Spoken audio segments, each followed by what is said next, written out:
Michael Bruntz, Brian Christopherson with a Husker247 3-minute drill. Matt Rhule just wrapped up his Monday press conference off the 56-7 loss to Indiana over the weekend.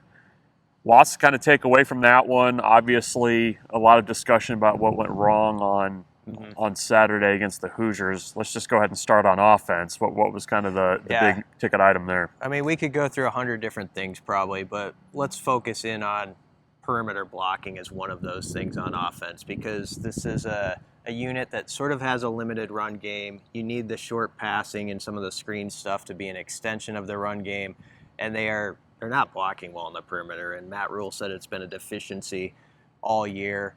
I think you really saw that on Saturday. There were some plays where like Barney would get the ball, and you're hoping that's a 10, 15-yard play, and someone has a missed assignment and it gets blown up for nothing. On the other hand, Indiana is making those plays go for 15 or 20.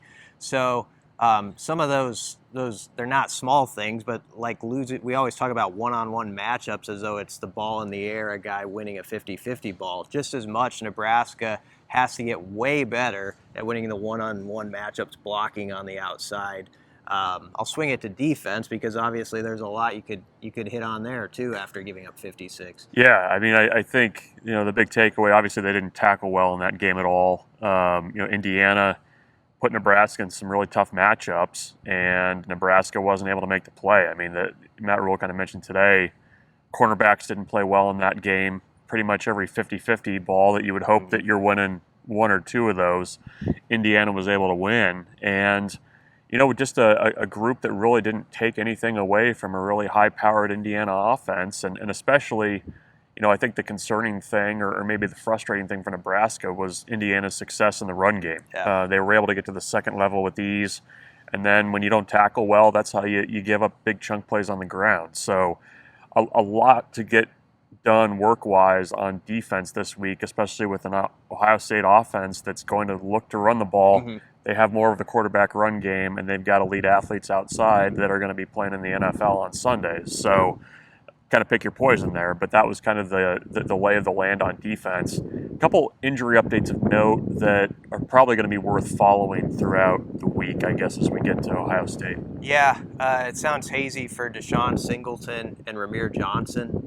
Head injuries, maybe, was what it sounded like. So that could be an unfortunate deal where maybe you're without those guys. We'll see how it plays out. Nash Hutmacher got a little bit dinged up in that game.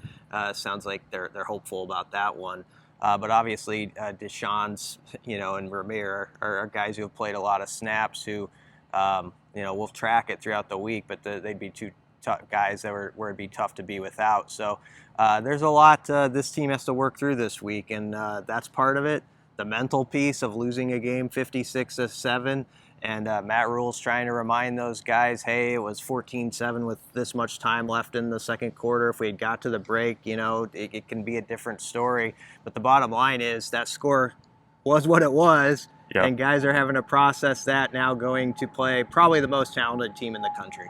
Yeah. One other injury update that was mentioned, Dylan Rhule came out of that game okay. He was kind of limping around a little bit during the second half of that game. So sounds clear there, I guess, at least heading into Ohio State. So we'll have plenty from Matt Rhule's press conference and throughout the week at Husker247. Keep it locked in there.